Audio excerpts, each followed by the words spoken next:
오늘 하나님께서 주신 말씀 요한복음 5장 1절에서 10절입니다. 요한복음 5장 1절에서 10절이고요. 시작 149페이지입니다.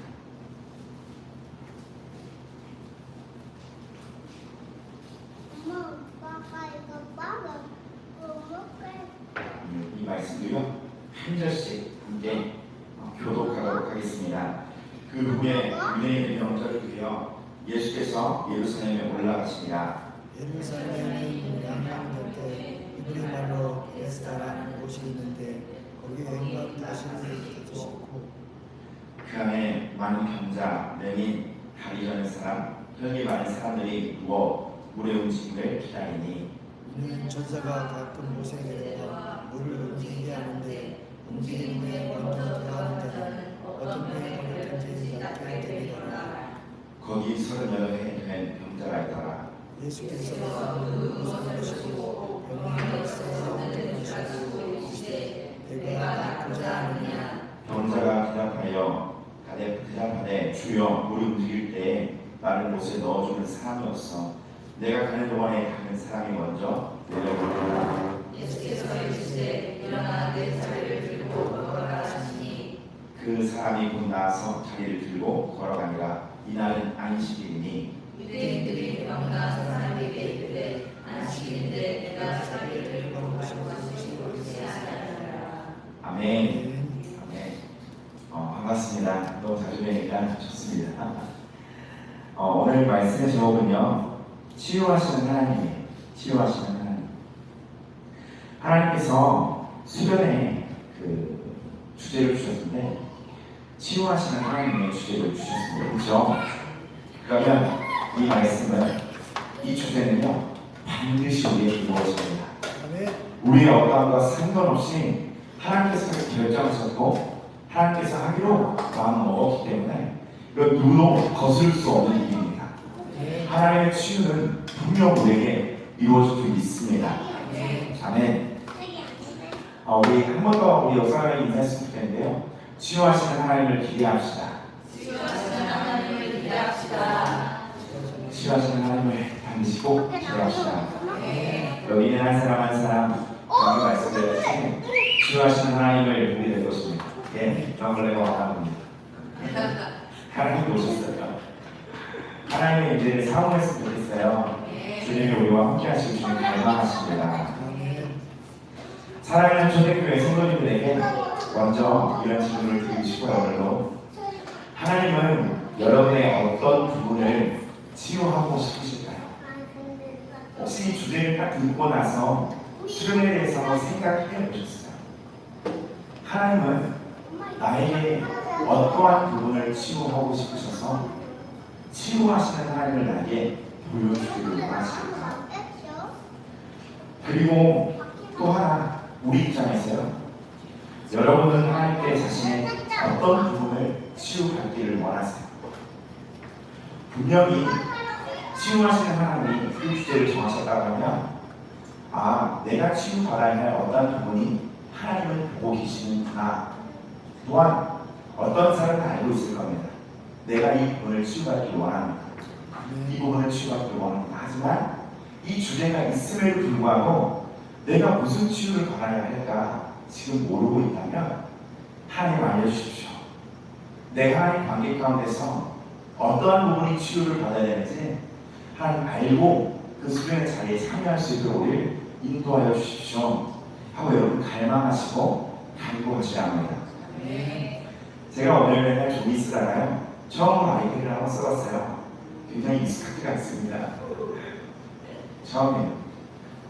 아이들은 아시잖아요. 하나님은 나에게 어떤 분인지 한번 생각하시고 한번 말씀해 보실까요? 한번 어떤 분이신가요? 갑자기요? 이런 진행이 안 돼요. 그냥 얘기했으면 편하게 얘기해 주셔야 진행돼요. 요즘 제가 듣게 되는 네. 끝까지 포기하지 않으신 사랑이 하나님이십니다. 진행하기로 이렇게 처음 해주셨어요. 하나님 어떤 분이세요?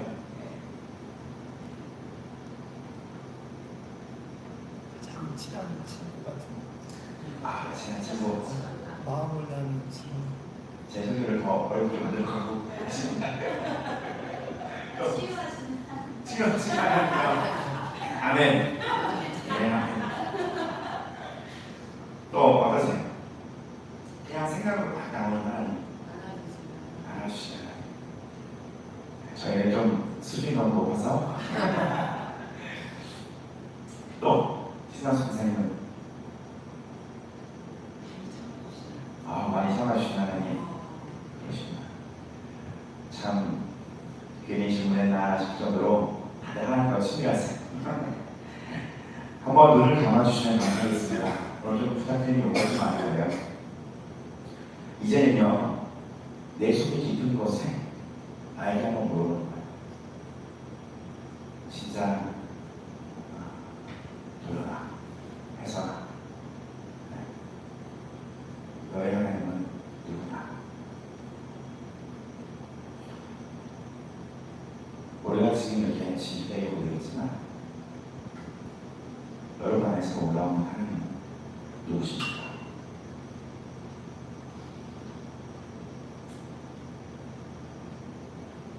답이 나왔나요? 어느 누군가에게 약간 좀 뭔가 형하다 있을 수 있어요. 내가 고백한 하나님과 다른 하나님이 내 안에서 진실되게 올라올 수 있어요. 자, 눈을 뜨셔도 좋습니다. 감사드립니다. 다시 말하면 우리는 제가 이렇게 질문 드리는 이유는 뭐냐면 그렇게 물어봤을 때 많은 사람들은 우리가 배워온 하나님을 이렇게 하더라고요. 나를 사랑하시죠? 이 생각 만드셨죠? 배워온 생각으로 결론을 내는 하나님과 지금이라는 시점에서 하나님에 대한 생각은 분명 다릅니다. 우리가 바쁜 세상 속을 살아가면서 하나님 이런 분이시 하면서 살아가는 순간순간에 그 자리에서 멈추어서 내 안에 깊숙한 곳에 나에게 물어보면 올라오는 하나님이 다를 것이라는 기. 하나님은 하나님 자신을요 우리 인생 가운데 우리 일생 가운데 곳곳에서 자신을 가르쳐주고 싶어 하십니다. 우리가 교회에서 들어 배워온 하나님이 아니라요 스스로 하나님을 대하여 경험되어진 여러 생각들의 하나님이 아니 하나님 그 자체의 본심을 우리에게 주님을 가르쳐주고 싶어 하세요. 다시 한번 정리하겠습니다. 주님은요 하나님을 바라보는 관점을요 바꿔주고 싶어 하세요. 각가지의 삶을 통하여 여러분의 하나님의 정의를 내리는 분들이 있을 겁니다. 하지만 하나님은 정확하고 명확하게 그분의 본심과 마음을 우리에게 분명하게 알려주고 싶어 하세요. 영예수관 사람 지난주 평가를 보니까 그런 이야기들이 있더라고요. 하나님의 우리를 기분 좋게 하면 우리는 기쁨으로 하나님을 그죠? 작은 고난이 어려움이 고통이 오면요 우리는 하나님을 즐거워하거나 따르지 않습니다. 하나님을 향하여 생각하는 태도와 방향을 주님은 올바르게 우리를 치유해 주시기를 원하세요. 가정에서부터 자라온 환경을 통하여 우리는 형성되어 있는 나의 모습이 있습니다. 어떤 사람은 이 물컵이나 꽃을 보고요 이렇게 생각하는 사람들이 있어요. 노란색이네 꽃이네. 또 어떤 사람은 신경을 안 쓰는 사람이 있고요. 어떤 사람은 누가 그랬지라는 신경을 쓰는 것처럼 어떠한 사람이 사람들이 갖고 있는 자기의 성향과 생각과 마음처럼 보는 관점들이 다 다르듯이 하나님을 우리가 바라보는 그 관점 하나님은요 그 본심을 우리에게 가르쳐주길 원하세요. 자라오면서 폭력적인 가정에서 자라면 그 아이는 폭력성이 타고난 아이가 된다고 합니다. 또한 반대로 폭력적인 가정에서 자라면 두려움에 갇히는 외로운 은둔형의 사람이 된다고 합니다. 또 정말 사랑이 많은 부모 밑에서 자라면요 그 사람은 사랑을 알게 되고 사랑이라는 단어가 굉장히 편하게 다가오게 됩니다. 우리는 보고 배우고 느끼는 상황들과 환경을 통하여 지금의 나라는 사람으로 살아가고 있어요. 어느 누군가에는 아버지가 너무 두려운 존재였기 때문에 하나님이 두려움의 그 존재 자체고요. 또 누군가에게는 나를 버린 아버지 밑에서 살았기 때문에 내가 조금도 잘못하면 하나님이 나를 버릴 것 같은 우리 안에 세팅되어 있는 어떤 것들이 있다는 얘기. 저는 이 수련을 통해서 다른 것이 아니라 하나님과의 이 관계가 다시금 바로 세워지기를 소망합니다. 하나님과의 이 관계가 하나님의 사랑, 주님의 본심, 그 마음으로 다시 정립되고 세워지기를 저는 소망해요. 우리가 하나님에 대해서 많은 부분들을 왜곡하고 오해하고 있습니다. 특히 그게 언제 드러나냐면 우리가 어려움이 닥칠 때요. 본심이 우리의 본심을 원하는 거예요. 어려움이 있을 때 하나님 나에게 왜 그러세요? 왜 이렇게 어렵게 하세요? 본심이 올라오는데요. 하나님은 하나님의 본심을 우리에게 분명히 가르쳐주고 싶어서 하나님은 나라는 사람으로 형성되어진 우리의 생각을요 온전히 고치기를 원하십니다. 오늘 본문의 말씀을 한번 보도록 하겠습니다. 예수님께서 예루살렘으로 올라가셨습니다. 거기에는 베데스다라는 곳이 있어요. 3절 우리 한번 읽어보겠습니다. 시작. 그 안에 많은 병자, 맹인, 다리 저는 사람, 혈기 많은 사람들이 모여 우리의 움직임을 기다리니 아멘. 베데스다라는 이 곳에는요 수많은 병자들이 모였다고 합니다. 생각을 해보면요 그냥 뭐 조그만 가시난 상처 아니면 뭐 감기 걸린 사람 뭐 다리 삐난 사람 이런 수준이 아니라요 여기에 모인 베데스다에 모인 사람들은요 중증 환자들 누워서 거의 못 움직이는 사람들 누가 옮겨주지 않냐면 낫지 못하는 그런 수준의 사람들이 다 모여있는 곳이 베데스다라는 곳이었습니다. 앞을 보지 못하는 맹인이요 다리를 저는 사람이요 혈기 마른 사람 아무것도 하지 못하는 사람 일상의 소화이 불가능한 사람 다른 평범한 사람들이 할 수 있는 모든 것을 할 수 없는 그런 병이 걸린 사람 사람들을 보니까 그 병 든 사람들이요 누워 있었다라고 얘기합니다. 소망이 없는 사람 베데스다라는 곳에는요 사람의 생기라고 찾아볼 수 없는 얼마나 우울하고 무기력하며 암울한 곳이었습니다. 물론 그 가운데서도 좀 나눔과 좀 사귐이 있을 수 있을 것 같아요. 혹시 어디서 왔어요? 어디서 와서 무슨 병에 걸렸고 가족은 어떻게 돼요? 하지만 거기에 뭐 기쁨이 있겠습니까? 다 출중한 거예요. 우리가 가끔 병원에 가잖아요. 큰 병원에. 그래서 거기 보면 암 걸린 분들도 계시고 중증의 환자들이 많이 있잖아요. 웃고 나를 지내지만 우는 게 웃는 게 아니더라고요. 저희 아버지도 한 10여 년 전에 희귀암을 걸리셨어요. 지금 왕치고 계셨는데 스티브 잡스가 걸린 병이 희귀암이라고 하더라고요. 우리 췌장암으로 알고 있잖아요. 그 희귀암이 스티브 잡스는 췌장이 걸렸기 때문에 췌장암이라고 얘기하는지 희귀암이라고 하더라고요. 저희 아버지 그 희귀암에 걸렸는데 제가 아버지가 병상에 누웠을 때 제가 병원 가보를 때 바로 맞은편에 정말 시골에서 온 젊은 사람이 있었습니다. 그러니까 너무 고통이 심해가지고 병원을 갔는데 너무 시골 병원이다 보니까 진단이 여왕으로 얘기해요. 그리고 큰 병원을 가보라고 하는데 이 사람이 꼭 참고 몇 년 있었다고 하더라고요. 꼭 참고. 그래서 머리부터 발끝까지 암이 다 퍼져서 나을 수가 없다는 진단을 받고요. 이 사람은요 굉장히 어둡더라고요. 울더라고요. 그리고 그 어머니도 살려달라고 좀 병의사한테 원한 장면을 목격한 적이 있어요. 그리고 저희 아버지가 완치가 되고 다시 한 2달이나 3달에 제 방문을 해서 제가 그분을 한번 보고 싶어서 갔는데요. 계시지 않아요. 돌아가셨다 하더라고요. 우리 인생과 우리 삶에 정말 이 잔인한 고난이라고 하는 큰 고난이죠.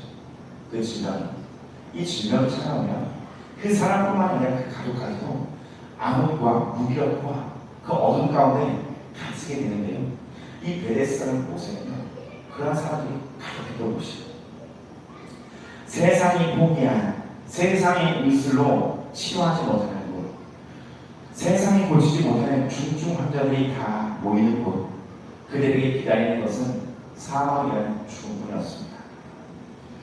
베다스라는 곳에는요, 천사가 가끔 곳에 내려와서 물을 움직이게 하는데, 움직인 직후에 먼저 들어가는 자는 어떤 병에 걸렸든지 낫게 되었다라고 성경 말씀하고 있어요. 소문과 그리고 오래전부터 전해온 전승으로 인해서 그곳에는 정말 수많은 병자들이 모였다고 실제 기록하고 있습니다. 하지만 천사가 기록되어 있지만 NIV 성경에는 영어보다 사절 자체가 아예 없어요. 무슨 말이냐면 이것이 하나님의 뜻과는 좀 달라요. 이 천사를 그래서 많은 신학자들이나 성경에 많은 사람들의 목사님들은 어떻게 보시냐면 이게 좀 미신적인 어떤 부분인데 오히려 번역할 필요 없어 천사를 번역했구나라고 얘기하고 있고, 실제로 남한에서의 목사님들도 그렇게 바라보시더라고요. 이 천사는 하나님의 천사가 아닌 것 같아요. 하나님의 방법과 좀 달라. 천사를 다 곳에 올라오셨는데 먼저 들어가는 기회를 엿보고 그 기회를 간절히 기다리다가 그 기회를 잡은 한 사람만 구원받을 수 있다라고 하는 이 권리가 하나님과 좀 멀어진다. 아무튼 중요한 건 아니고 그냥 그렇게 생각하시고 나중에 보면 될 것 같습니다. 간단하게 여기서 중요한 것은요, 베데스라는 곳에 그곳에 기회를 바라보는 중증의 수많은 환자들, 이 병자들이 세상을 살아가는 데 있어 낫기를 원하여 가능성이 가장 매우 희박한 단 한 가지의 희망을 가지고 그곳에 모이는 것이 소문을 듣다. 야, 거기에 천사가 와서 한번 물고 휘셨는데 먼저 들어가고 났는데 하고 모든 사람이 정말 희박한 그 가능성을 가지고 이곳에 모였다는 것입니다. 물이 동이면 먼저 들어가야 된다는 절박함, 그 절박함도 이 정도면 포기와 같은 절망이 있을 것 같은 한 병자가 있었으니 오늘 본문 말씀에 나오는 38년 된 병자입니다. 38년 여러분의 살아온 삶과 인생을 한번 생각해 보십시오. 그 중에 38년을 누워 계셨다고 생각해 보십시오. 소망이 없고 죽음을 기다리는 상태예요. 얼마나 건강한 사람이, 멀쩡한 사람이, 일상의 생활을 한 사람이 기대가 부럽고 그 사람들도 얼마나 마음이 어렵고 괴로웠겠습니까? 하지만 여기서는 다 문제예요. 저는 이게 궁금하죠. 이들 식사는 어떻게 했을까요? 거두면 누군가의 가족들이 챙겨주고 망했을 것 같아요. 이 수많은 병자들 여기에 누가 그때 자원봉사가 있었을까요? 조십자가 있었을까요? 하루하루 사람이 아마 고통이었을 겁니다. 지금 문화와 시대와는 전혀 다른 그런 문화였기 때문에 이 38을 병자의 모습으로 산 이 사람은요, 그의 온통 관심과 관점은요, 내가 병이 낫기를 원하는 거예요. 이 질병으로 고통의 나날을 보내는데 이 38년의 병자는 하루에 삶이 얼마나 힘겨웠겠습니까? 오늘 본문 말씀 7절 우리 한번 다시 한번 읽어볼까요? 시작. 병자가 대답하여 주여 물이 움직일 때 나를 못에 넣어주는 사람이 없어 내가 가는 동안에 다른 사람이 먼저 내려가나이다. 아멘. 예수님 구절 찾아오시는데 병자가 이렇게 얘기하는 거예요. 아무도 나를 못에 먼저 넣어주는 사람이 없어서 내가 이렇게 고통 가운데 있습니다. 물이 움직이지 않을 때 그곳에 모든 이가 주목하는 것은요, 물이 움직일까요? 그곳에 있는 병자들의 관점은요, 물이 언제 움직일까? 그리고 물이 움직이는 동시에 자기 사랑, 옆 사람과 나눴던 그런 나눔 하나도 없습니다. 누가 아닌 내가 먼저 들어가야 내가 낫기 때문에 이 일이 이뤄지면 이뤄질수록 38년 된 이 병자는요, 낙심이 되고 굉장히 힘들었을 것 같아요. 이 천사가 내려오는 주기가 한 달이라고 한번 생각해 봅시다. 38년은 도대체 몇 번입니까? 소망을 잃어가는 거예요. 기회를 잃어가는 거예요. 한 번도 그 기회를 얻지 못하고 한 번도 그 기회 가운데 나음을 잊지 못한 이 병자, 예수님이 오시니까 한 번에 고침을 받습니다. 예, 이 세상 가운데서요, 우리가 수많은 질병 가운데 살아가지만 우리가 많은 기회를 엿보고 탐하지만 그것이 우리의 병을 낫게 하는 것이 아니라 많은 사람들이 그곳에 관점과 관심을 두고 살아가지만 예수님은요 그냥 찾아오신 분이 계서 그 병을 낫게 하십니다. 아멘이십니까? 네, 38년 된 병자의 감정은 자신의 병든 모습이 그저 낫기를 원했던 것입니다. 그는 자신이 병든 것을 익히 잘 알고 있었어요. 내가 어떤 병에 걸렸다는 것을. 그리고 저는 오늘 본문 말씀에 또 다른 병자를 한번 소개해 드리려고 합니다. 혹시 찾으셨나요? 본문 10절입니다. 같이 읽어주시면 감사하겠습니다. 읽겠습니다. 유대인들이 병 나은 사람에게 이르되 안식일인데 네가 자기를 들고 가는 것이 옳지 아니하리라. 아멘. 오늘 본문 말씀에 38년의 병자를 주님 기록하시고 10절에는 또 다른 병자를 기록하고 있습니다. 그들은 어떤 병자냐면 바로 유대인들이었습니다. 38년 동안 중한 병으로 고통 속에 살아온 병자, 예수님을 통하여 예수님께서 직접 찾아오심으로 인하여 그 은혜로 말미암아 나음을 입은 그 사람에게 이 유대인들은 뭐라고 말합니까? 안식일인데 네가 자리를 들고 걸어가는 거 그거야 틀릴 거야. 꼭 이렇게 말하는 거예요. 네가 38년 고통 아픔 그거 중요한 거 아니야. 오늘 안식일이잖아. 네가 자리를 들고 가는 게 그게 말이 되냐? 이 유대인에게는요 함께라는 거, 건강이라는 거, 사랑이라는 거, 금융이라는 거, 이 시선 자체가 전혀 없는 사람, 완전 병든 사람이라는 거.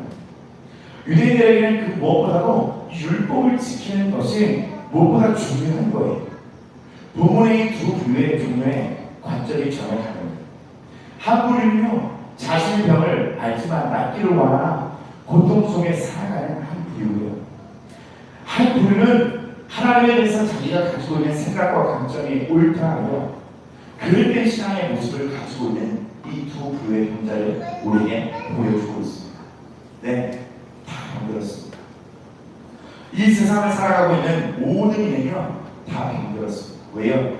하나님을 만나기 전까지, 하나님의 본심을 알기 전까지, 하나님의 사랑을 알기 전까지 왜곡된 생각으로 하나님을 대하는, 또한 많은 세상의 고통 속에서 살아가는 우리에게 정신적인 마음의 질병들, 육체의 질병 속의 정신까지 피폐해지는, 그렇게 만들어가는 사단이 주는 병들 뿐만 아니라 내 기준과 가치만 무엇보다 중요하다고 하는 이 병, 이 세상의 모든 것들은 다 병이 들어있습니다. 모두를 고치기 위해서 오늘 본문의 말씀은요 예수님이 찾아오셨습니다. 38년 된 병자를 고치기 위해 오신 예수님, 이 자체가 은혜가 아니겠습니까?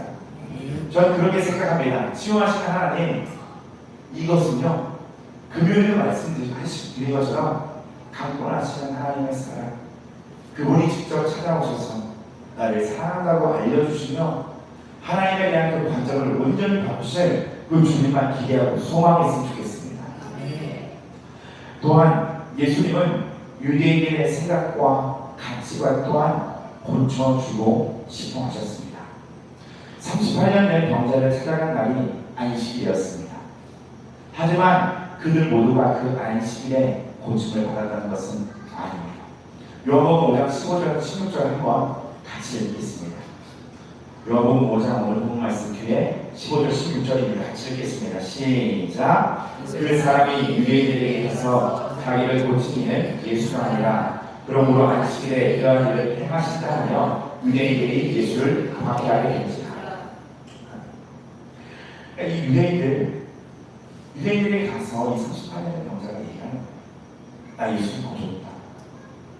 근데 안식일에 이런 얘기를 하는 게 맞지 않다고 유대인들은 누구를 박해하기 시작하냐면 예수를 박해하기 시작합니다. 우리도요 유대인들처럼 내 관점으로만 신앙생활하면 고난이 오거나 어떤 어려움이 올 때 우리 예수를 분명히 박해하게 돼 있어요. 하나님은 우리에게 유대인들과 같은 율법에 갇힌 이 신앙들을요 온전히 깨워지고 고쳐주고 새롭게 하시는 우리에게 원하시고 계십니다. 유대인들에게 중요한 것은 그 한 사람이 얼마나 고통 속에 살았는지, 거기에 관심이 없고요. 내 신앙의 기준이 더 오른 거예요. 다시 말씀드릴게요. 하나님이 주신 그 사랑이 더 먼저가 아니라요. 율법이 더 먼저가 되어서 이게 옳으냐 그르냐, 오늘 내가 이렇게 사랑이 많으냐 아니냐, 여기만 같이 살아가는 거예요. 하나님은 자신을 제대로 알게 하시기 위해서 예수님을 이 땅에 보내주셨습니다. 그리고 예수님은 우리에게 율법이 아닌 은혜를 가르쳐 주시기 위해서 예수님은 십자가를 지셨고 그 사랑을 우리에게 가르쳐 주셨습니다. 이 유대인들 중에 유대인이 아니지만 이 유대인의 신앙과 같은 사람을 대표적으로 고친 사람이 있어요. 바로 사울이에요.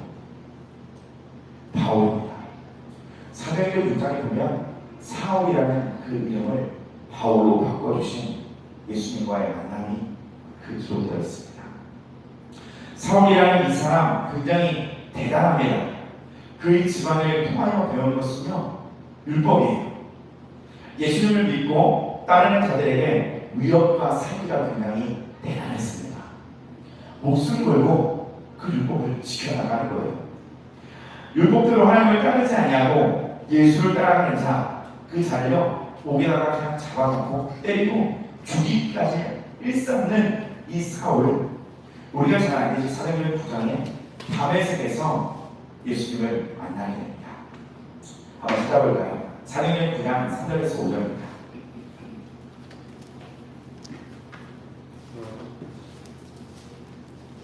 사도행전 9장 신약성경 200페이지예요.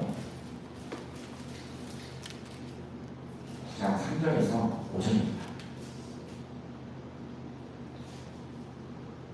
목소리로 읽어주시면 감사하겠습니다. 시작. 사울이 길을 떠나가 다메섹에 가까이 이르더니 호련히 하늘로부터 빛이 그를 불러 주는지라. 땅에 엎드려져 기름에 소리가 있어 이르시되 사울아 사울아 내가 어찌하여 나를 박해하느냐 하시거늘 대답하되 주여 누구시니까 이르시되 나는 네가 박해하는 예수다. 아멘. 이 사울이요 예수를 따르고 믿는 자들을 죽이고 감옥에 가두기 위해서 막 열기가 막 하나님을 저렇게 믿어 말도 안 돼 하면서 가는 그 와중에 다메섹에서 호련히 예수님의 계시를 찾아오십니다. 그때 어떤 일이 사울에게 이루어지냐면요, 그 생각과 가치관이 바뀌어요. 그가 가지고 있던 하나님을 향하여 내가 올바르게 믿는다고 하는 그 기준과 생각들을요, 그 가치관을 완전히 바꿔주십니다. 예수님은 빛을 오셔서 그를 치유하셨어요. 그리고 사울은요, 사흘 동안 보지 못했다고 얘기합니다. 여러분, 사흘 동안 눈이 멀면 저 같은 사람은 예수님 만나고 이 뭐가 중요했어? 눈 빨리 떠야죠. 의사한테 막 데려달라고. 사울은 어느 한 집에 머물러서 사흘 동안 눈이 멀어서 먹는 것도 마시는 것도 금하고 과연 무엇을 했을까요? 사흘 동안 보지도 못하고 먹지도 마시지도 아니한 이 사울은요, 눈이 멀어서 예수님이 만나고 가치관이 바뀐 그 상황에서 눈을 감고 뭘 생각했습니까? 바로 평생을 내가 옳다고 내가 맞다고 생각하고 여기면서 살아온 나의 신앙과 나의 인생, 그 가치관으로 바라본 모든 것이 세상의 눈이 가려지고 나의 영의 눈이 정말 띄었을 때 사울은 어떤 생각들이 있지 않았을까요? 죄송합니다. 다시 한번 눈을 감아주시면 감사하겠습니다. 빛으로 오신 예수님을 만난 다음에 사울의 생각과 가치관에 내가 율법의 모든 신앙은 다 바뀌었습니다. 이런 생각을 사흘 동안 했을 거예요. 내가 틀렸구나. 내가 핍박하며 예수를 믿는 자들을 감옥에 가두고 내가 옳다 여기면서 죽여왔던 그 사람들이 맞았구나. 예수님이 진짜 하나님의 아들이셨구나. 예수님이 하나님이셨구나. 내가 율법으로 하나님을 대했다는 거 그거 다 아니었구나. 난 이게 맞는 줄 알았는데 내가 어린 날부터 부모님에게 듣고 자라온 내 신앙의 가치관들 이거 다 아니었구나. 이제는 어떡하지? 내가 다 들렸고 예수님이 맞았구나. 그분이 맞았구나. 눈이 먼 사울, 내 가치관으로 세상을 바라보고 내 가치관으로 하나님을 바라봤던 이 사울, 사흘 동안 예수님 앞에 회개했을 거예요. 여러분, 우리의 하나님 그리고 예수님에 대한 시선이 여러분 온전히 고쳐지길 소망하세요. 그대로 제가 바울의 고백을 빌립보서 3장 4절부터 10절을 읽어드리겠습니다. 그 바울은 이렇게 고백해요. 그러나 나도 육체를 신뢰할 만하며 만일 누구든지 다른 이가 육체를 신뢰할 것이 있는 줄로 생각하면 나는 더욱 그러하리니 나는 8일 만에 할례를 받고 이스라엘 족속이요 베냐민 지파요 히브리인 중에 히브리인이요 율법으로는 바리새인이요 열심으로는 교회를 박해하고 율법의 의로는 흠이 없는 자라.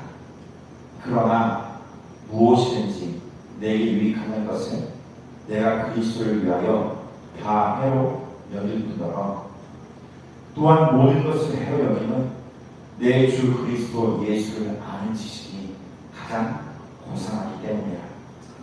내가 그를 위하여 모든 것을 잃어버리고 배설물로 여기면 그리스도를 얻고 그 안에서 발견되어야 하니 내가 가진 의는 율법에서 난 것이 아니요 오직 그리스도를 믿음으로 말미암은 것이니 곧 믿음으로 하나님께로부터 난 의라.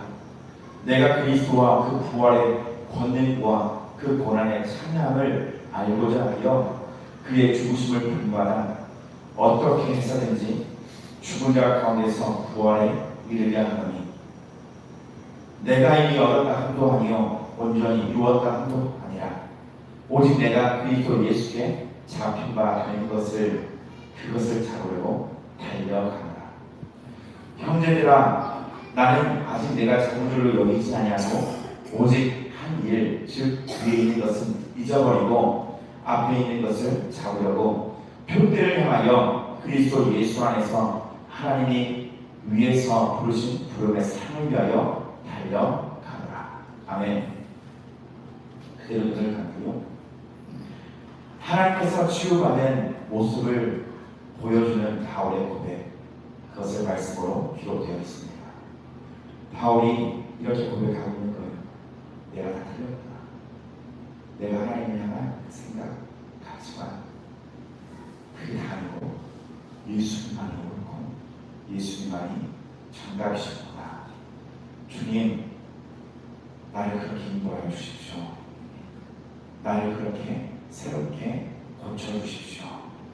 하나님을 향하여 갖고 있는 나의 두려움들, 하나님을 향하여 갖고 있는 나의 어떠한 생각들, 어린 날부터 아버지로부터 배워온, 어린 날부터 교회에서 배워온 학습된 하나님이 아니라 살아계신 생명 되신 참빛 되신 그 예수님을 만나서 정말 나의 하나님으로 그 관계가 다시 새로워지길 원합니다.